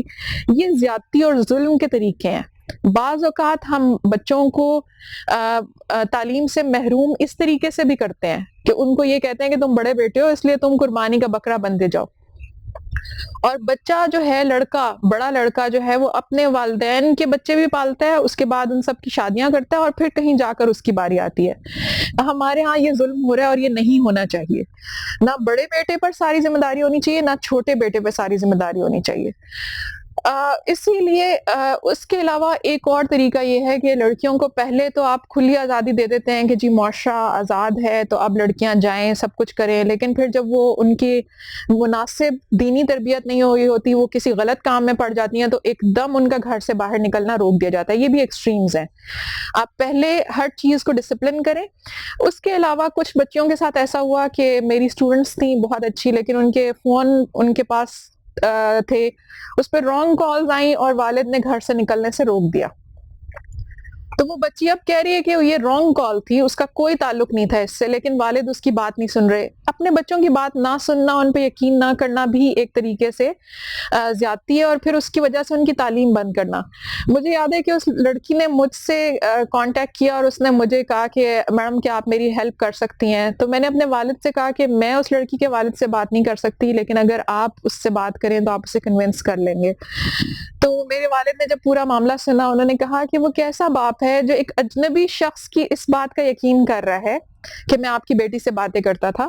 لیکن اپنی سگی بیٹی کے اوپر یقین نہیں کر رہا. تو انہوں نے کہا کہ میں اس سے بات کروں گا اگر وہ کرنا چاہے. میری اس لڑکی کی والدہ سے بات ہوئی، جب میں نے اسے ان کو یہ بتایا کہ میرے والد نے ایسا کہا ہے کہ اجنبی آدمی کی کال پہ یقین آپ نے کر لیا، اپنی بیٹی پہ یقین کریں، تو ان کی والدہ رو پڑیں خوشی کے مارے، اور انہوں نے کہا کہ اللہ آپ کے والد کو سلامت رکھے. میں نے یہ بات، ان کی حکمت بھری بات اپنے شوہر کو بتائی اور وہ کنونس ہو گئے اور انہوں نے اپنی بیٹی کی بات سنی. تو انہوں نے بہت دعا کی ہمارے لیے، اور انہوں نے کہا کہ میری بیٹی کا آخری سیمسٹر تھا اور یہ کسی حاسد نے یہ بدتمیزی کی، کیونکہ لڑکی کے رشتے سے ہم نے انکار کیا تھا تو وہ یہ اب چاہ رہے تھے کہ اس کی باقی زندگی تباہ ہو جائے. تو ہمارے معاشرے میں صرف اس ڈر سے لڑکیوں کو گھر بٹھا لینا کہ باہر بدتمیز لوگ ہوں گے یا ان کو کوئی تنگ کرے گا، یہ بھی بہت زیادہ ہو رہا ہے. تو ہمارا بحیثیت معاشرہ یہ فرض ہے کہ لڑکیوں کے اسکول اور تعلیمی اداروں کے ارد گرد ماحول مناسب ہو، بالکل اسی طریقے سے جیسے لڑکوں کی حفاظت کے لیے ہم کوشش کرتے ہیں اسی طرح لڑکیوں کے لیے کریں، اور انہیں تعلیم سے نہ روکیں. کوئی بھی چیز ایکسکیوز نہیں ہونی چاہیے ان کی تعلیم سے روکنے میں. آخری چیز جو ہے وہ ہے ایموشنل نیگلیکٹ، بچوں کی جذباتی ضروریات کو نظر انداز کر دینا. اس کی مثال یہ ہے کہ ایک بچے کو جو ہے وہ جذباتی ضروریات میں نظر انداز کرنے میں ایک چیز یہ ہے کہ مثال کے طور پر اس کو اس کو نشے وغیرہ کی چیزوں پہ لگا دینا، یا گھر میں ایسی چیزیں کھلے عام رکھنا جہاں پر بچہ ان چیزوں کو کر سکتا ہو۔ اسی طریقے سے بچوں کے جو جذبات ہیں ان کو فلفل نہ کرنا، مثال کے طور پر بچوں سے محبت نہ کرنا۔ ہمارے معاشرے میں چونکہ بچوں کے ساتھ چائلڈ سیکشول ابیوز کے بہت زیادہ واقعات ہوئے ہیں، تو میں نے دیکھا کہ کچھ والدین اتنے زیادہ کانشیس ہو گئے ہیں کہ چونکہ قریبی رشتوں میں بھی ایسے واقعات آ رہے ہیں، تو والدین اتنے کانشیس ہو گئے ہیں کہ کچھ لوگوں نے یہ لکھنا شروع کر دیا کہ ماں باپ بھی اپنے بچوں سے پیار نہ کریں۔ اب یہ ایک طرح سے ایموشنل نیگلیکٹ کی طرف دعوت ہے۔ کچھ رائٹرز نے ایسی باتیں جذباتی ہو کر لکھ دیں کہ باپ کو بھی بچیوں سے نہیں کرنا چاہیے پیار، یا ماں کو بھی بچے سے پیار نہیں کرنا چاہیے، جبکہ نبی صلی اللہ علیہ وسلم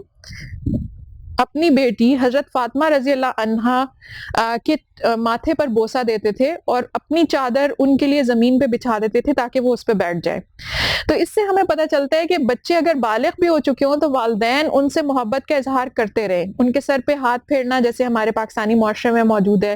اسی طریقے سے ان کے ماتھے یا سر پہ بوسہ دے دینا یا کندھے پہ تھپکی دینا، اس میں کوئی بری بات نہیں ہے، اور بچوں اور والدین کا یہ تعلق باقی رہنا چاہیے۔ اگر معاشرے میں کچھ لوگ بد اخلاقی یا بحران کا شکار ہو رہے ہیں، اخلاقی بحران یا پھر اخلاقی انحراف کا شکار ہو رہے ہیں،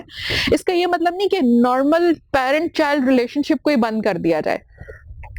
اگر بیٹا اپنی ماں کی گود میں سر رکھ کے لیٹتا ہے، بالکل اس کا جائز حق ہے۔ اگر بچہ اپنی نانی یا دادی کے پاس لیٹ کر کہانیاں سن رہا ہے، اس کا حق ہے، لیکن ہمیں صرف ان پرورٹس سے بچوں کو دور رکھنے کی ضرورت ہے جو اگر محرم بھی ہوں اور ایسے واقعات ہو چکے ہوں تو پھر ان لوگوں کو معاشرے سے الگ کر دیا جائے، ان کو گھر میں الگ کر دیا جائے اور انہیں سختی سے کہہ دیا جائے کہ وہ اپنے کمرے تک محدود رہیں گے، یا پھر یہ بھی ہو سکتا ہے ایکسٹریم کیسز میں کہ انہیں گھر سے نکال دیا جائے۔ تو بہرحال ہمیں یہ بات یاد رکھنی ہے کہ لوگوں کی غلط باتوں کی وجہ سے ہمیں اپنے بچوں کی ایموشنل نیڈز کو نگلیکٹ نہیں کرنا۔ اس کی ایک اور مثال ہے کہ نبی صلی اللہ علیہ وسلم حضرت حسن اور حضرت حسین رضی اللہ عنہ کو بوسہ دیتے تھے، اور انہوں نے حضرت امامہ رضی اللہ عنہ کو گود میں اٹھا کر نماز پڑھائی، اور جب رکوع میں جاتے تھے تو انہیں نیچے اتار دیتے تھے۔ ہمارے معاشرے میں لڑکیوں کے ساتھ چونکہ اس طرح کے واقعات ہوتے ہیں، اس لیے لوگ کہتے ہیں کہ لڑکی کا کیا کام مسجد میں، تو نبی صلی اللہ علیہ وسلم اپنی نواسی کو مسجد لے کر آتے تھے، اس میں کوئی حرج کی بات نہیں ہے۔ اسی طریقے سے مذہبی حوالوں سے کچھ لوگوں نے ایک حدیث کی عجیب و غریب تشریح کی کہ بچے کے پیشاب پر چھینٹے مارے جائیں اور بچی کے پیشاب کو دھویا جائے، یہ حدیث میں آتا ہے، اس حدیث پہ ہمارا ایمان ہے، لیکن کچھ لوگوں نے اس کی عجیب و غریب ایک تشریح کی ہے، جو عورت سے متعلق اکثر احادیث کی غلط تشریح کر کے ہم اس کا کوئی مطلب نکال لیتے ہیں۔ کچھ لوگوں نے کہا اس کا مطلب یہ ہے کہ لڑکیوں کو زیادہ جو ہے وہ سوشل تقریبات میں اپنے ساتھ نہ لے جائیں، چھوٹی بچی کو بھی مسجد میں نہ لے کر جائیں۔ تو ہم دیکھ رہے ہیں کہ نبی صلی اللہ علیہ وسلم نے حضرت امامہ کو اٹھایا ہوا ہے، اور مجھے یاد ہے کہ میرے والد ایک مرتبہ مسجد کے صحن میں بیٹھے درس دے رہے تھے اور میں ان کی گود میں بیٹھی تھی، تو میں اپنے والد سے یہ کہتی تھی کہ میں خاموشی سے بیٹھوں گی، میں آپ کے درس میں بیٹھوں گی، اور وہ صحیح بخاری پڑھا رہے ہوتے تھے، تو وہ بڑی سی کتاب ہوتی تھی، جیسے مدارس میں ایک بڑی تختی والی کتابیں یوز کی جاتی ہیں، تو میں ان سے کہتی تھی جب پیج پلٹنا ہو تو میں پلٹوں گی۔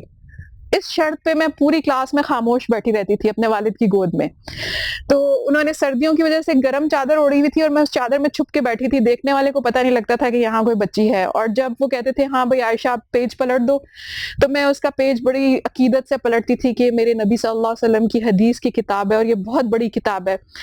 تو جب میں پیج پلٹنے کے لیے باہر آئی تو ایک آدمی جو آ کر بعد میں بیٹھا تھا وہ حیران ہوا کہ یہ بچی یہاں پہ کیسے ہے،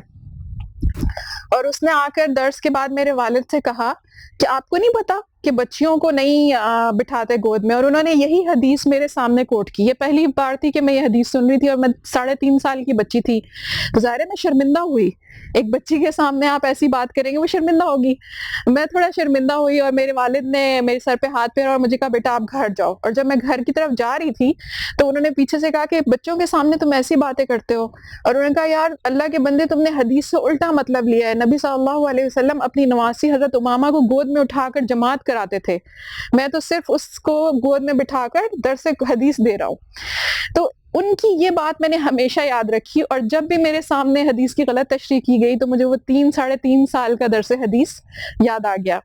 اس طریقے سے ہمیں اپنی بچیوں کو امپاور کرنے کی ضرورت ہے کہ یہ تمہاری جگہ ہے، تم نے یہ لینی ہے۔ معاشرے میں اگر کوئی بے وقوف دین کی بات لے کر اس کی غلط تشریح کرتا ہے تو ہماری لڑکیوں کو اتنا معلوم ہونا چاہیے کہ اس کو کیا جواب دینا ہے۔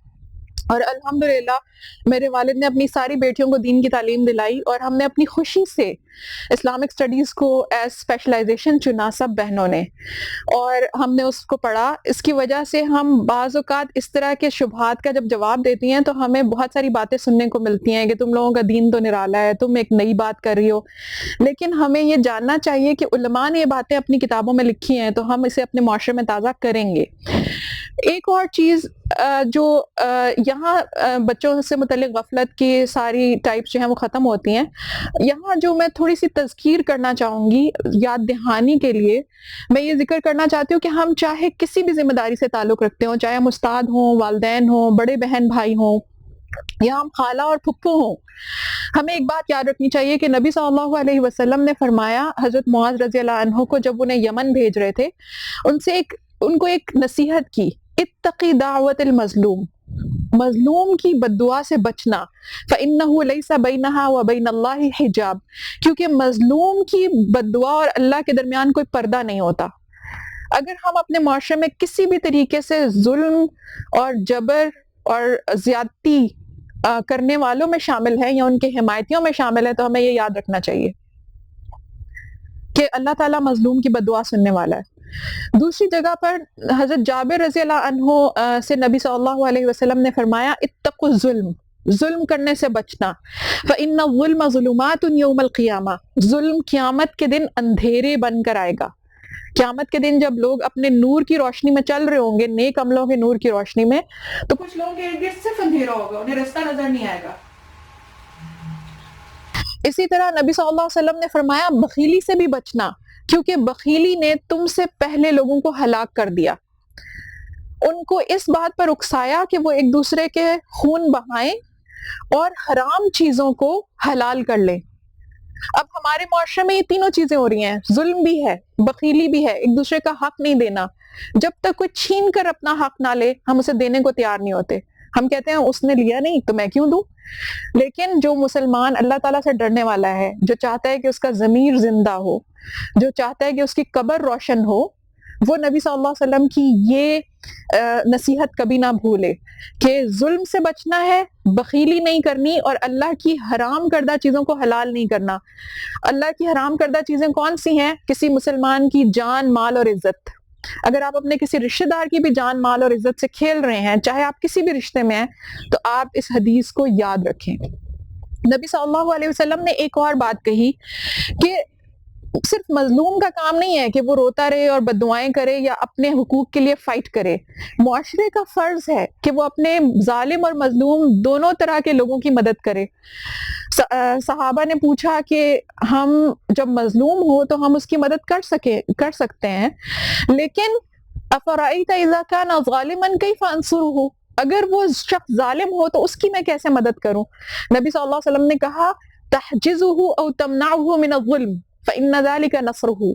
تم اسے ظلم سے روکو گے، یہی اس کی مدد ہے۔ ظالم کو ظلم سے روکنا اسلامی سوسائٹی کا فرض ہے، اور ہم میں سے بہت سے لوگ یہ فرض نہیں نبھا رہے، اسی وجہ سے ہمارے معاشرے میں ظلم بڑھتا چلا جا رہا ہے۔ اور اس کا نتیجہ کیا ہوگا؟ نبی صلی اللہ علیہ وسلم نے فرمایا، تمہیں پتہ ہے کہ سب سے زیادہ غریب فقیر آدمی کون ہے؟ انہوں نے کہا کہ مطلب فقیر آدمی کا مطلب ہے جس کے پاس پیسے نہیں ہیں، جس کا کوئی ساز و سامان نہیں ہے۔ انہوں نے فرمایا نہیں، مفلسی یہ نہیں ہے، مفلس وہ شخص ہے من یأتی یوم القیامہ بصلاۃ وصیام وزکاۃ، جو شخص قیامت کے دن نمازیں، روزے اور زکوٰۃ لے کر آئے گا، وَيَأْتِ قَدْ شَتَمَ هَذَا وَقَذَفَ هَذَا وَأَكَلَ مَالَ هَذَا وَسَفَكَ دَمُ هَذَا وَضَرَبَ هَذَا، لیکن یہ شخص آئے گا اور اس نے کسی کو گالی دی ہوگی، کسی پہ بہتان لگائے ہوں گے، کسی کا مال کھایا ہوگا، کسی کا خون بہایا ہوگا، کسی کو مارا پیٹا ہوگا، اس شخص کی ساری نیکیاں لے کر ان لوگوں کو دے دی جائیں گی جس پر انہوں نے ظلم کیا۔ جب اس کی نیکیاں ختم ہو جائیں گی تو جو اس نے جو سزا دینی ہوگی وہ اس سے پہلے اس کی نیکیاں ختم ہو جائیں گی، تو پھر مظلوموں کی گناہ لے کر اس شخص کو دے دیے جائیں گے، اور پھر وہ سارے گناہ اس کے اوپر ڈال کر اس کو آگ میں دھکیل دیا جائے گا۔ تو یہ سوچنے کی بات ہے کہ ہم جن لوگوں کے حق دبا کے بیٹھے ہیں، کیا ہم اس بات کے لیے تیار ہیں کہ قیامت کے دن ہم اپنی نیکیاں ان کو دے دیں؟ اور ہم ان کے گناہ اپنے ذمہ لے لیں اور پھر ہم آگ میں جلتے رہیں؟ ایک اور بات جو سورہ البقرہ میں اللہ تعالیٰ واضح لفظوں میں ظلم کی مذمت کرتے ہوئے کہتے ہیں کہ اللہ ہدایت نہیں دیتا ظالموں کی قوم کو. اللہ تعالیٰ ظالموں کی قوم کو ہدایت نہیں دیتا. ہم میں سے بہت سے لوگ سمجھتے ہیں کہ میں نے تو پورا قرآن پڑھ لیا ہے، میں نے تو حدیث پڑھ لی ہے، میں نے تو داڑھی رکھ لی ہے، میں نے تو پردہ کر لیا ہے، میں تو حج کر کے آیا ہوں، میں تو عمرہ کیا ہے، لیکن وہ اپنی ذاتی زندگی میں ظلم کرنا نہیں چھوڑتے. تو اللہ تعالیٰ نے کیا فرمایا کہ ظالموں کو ہدایت نہیں آتی. اس کا مطلب کیا ہے؟ بعض اوقات انسان پوری زندگی بظاہر دیندار شخصیت کے طور پہ گزارتا ہے، لیکن اس نے جو ظلم کمائے ہوتے ہیں اس کی وجہ سے وہ بے ہدایت ہو کر مرتا ہے. اور ایسا بہت لوگوں کے ساتھ ہوا ہے کہ وہ اپنی زندگی کا الٹا سفر شروع کرتے ہیں ظلم کرنے کے بعد. تو ہمیں یہ یاد رکھنا پڑے گا کہ اسلام صرف ظاہری حلیے میں نہیں ہے. اسلام انسان کے اخلاق، اس کے کردار اور اس کی لوگوں کے ساتھ تعلقات میں بھی ہے. جن لوگوں پر ظلم ہوا ہے ان کے بارے میں انشاءاللہ ہماری سیکنڈ اسپیکر رسپیکٹڈ ڈاکٹر کنول کیسر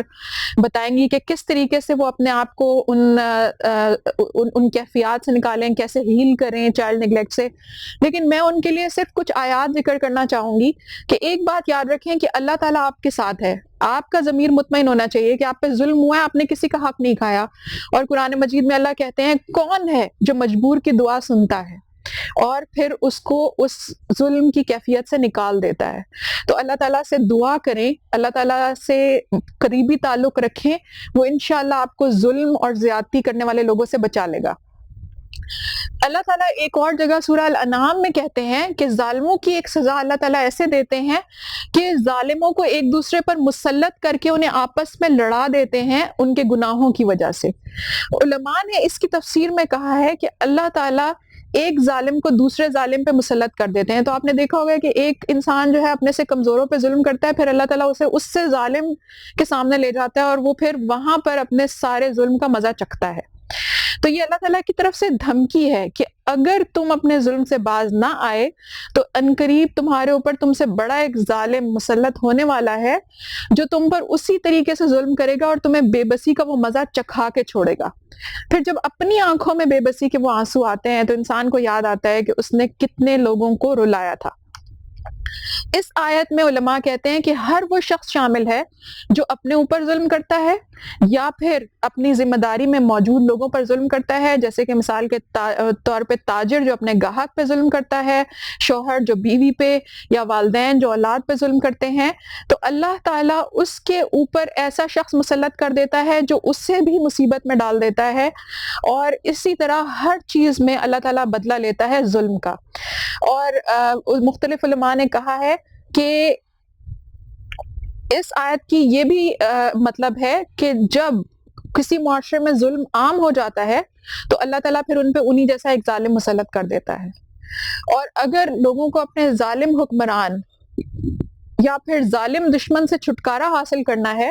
تو ان سب کو اپنے ظلم سے توبہ کرنی پڑے گی اور انہیں ظلم روکنا پڑے گا، چھوڑنا پڑے گا. اپنے اوپر ظلم کرنا یہ ہے کہ ہم گناہوں کے شکار ہو جائیں اور ان عادتوں سے توبہ نہ کریں، اللہ کی طرف رجوع نہ کریں اور ایک گناہ سے اگلے گناہ، اگلے مزے، اگلی خواہش کے پیچھے بھاگتے رہیں. جبکہ لوگوں پہ ظلم کرنا یہ ہے کہ ہم جس بھی رول میں ہوں اپنی ذمہ داری ادا نہ کریں. تو آج کل خاص طور پر جب ہمارے اوپر ایک ایسی وبا آئی ہے جو کسی انسان کو نہیں دیکھ رہی، وہ چھوٹا ہے، بڑا ہے، امیر ہے یا غریب ہے، اور لوگ ہزاروں کی تعداد میں مر رہے ہیں، ہمیں یہ یاد رکھنے کی ضرورت ہے کہ کہیں ہم سب نے کوئی ایسی کوتاہی تو نہیں کی جس نے اللہ کو غضب دلا دیا ہے. وہ ہمارے ذاتی گناہ بھی ہو سکتے ہیں، وہ ہماری ذمہ داریوں میں ہماری کوتاہیاں بھی ہو سکتی ہیں، اور وہ مظلوموں کی بد دعا بھی ہو سکتی ہے. تو یہ وقت ہے کہ ہم اپنی زندگی کو ایک نئی روشنی میں دیکھیں. یہ وقت ہے کہ ہم دوبارہ نبی صلی اللہ علیہ وسلم اور اللہ تعالیٰ کے احکام کی طرف رجوع کریں، اپنی کوتاہیوں کو مان لیں بغیر کسی تکبر کے، ان کو درست کریں، ایک دوسرے کے حق دے دیں اور اپنے حق اللہ سے مانگیں. اس کے ساتھ میں آپ لوگوں کی بہت شکر گزار ہوں کہ آپ نے بہت صبر سے سنا. اللہ تعالیٰ کرے کہ ہمارا یہ جو چھوٹا سا قدم ہے معاشرے کی بہتری کی طرف، اس سے ہمارے معاشرے میں اسلامی تعلیمات تازہ ہوں، نبی کریم صلی اللہ علیہ وسلم کی تعلیمات اور قرآن مجید کی پاکیزہ تعلیمات کی روشنی گھر گھر تک پہنچے اور گھروں کے اندر موجود چھوٹے چھوٹے ظلم، زیادتیاں اور دکھ ختم ہو جائیں، اور اسی طریقے سے ہم دنیا کے سامنے ایک اچھی مسلمان امت بن کر سامنے آئیں گے جب ہم میں سے ہر ایک انسان مہنگا فون، مہنگی گاڑی یا نئے نئے برانڈ کے کپڑوں کے پیچھے بھاگنے کے بجائے مطمئن ہوگا کہ میرے انسانی حقوق میرے ملک میں محفوظ ہیں۔ اصل لائف سٹائل یہ نہیں ہے کہ آپ سب سے مہنگا برگر کھاتے ہوں، آپ سب سے مہنگے کپڑے پہنتے ہوں۔ اصل میں پرسکون لائف سٹائل یہ ہے کہ آپ کی زندگی، جان، مال اور عزت گھروں میں، گھروں کے باہر ہر جگہ محفوظ ہوں، اور یہ وہ خوشی ہے، یہ وہ دل کا اطمینان ہے جسے لے کر اسلام آیا تھا، اور ہم زمانہ جاہلیت کے لوگوں کی پیروی کرتے کرتے اس اسلامی سکون اور اطمینان سے دور ہوتے جا رہے ہیں۔ جزاکم اللہ خیر، والسلام علیکم ورحمۃ اللہ وبرکاتہ۔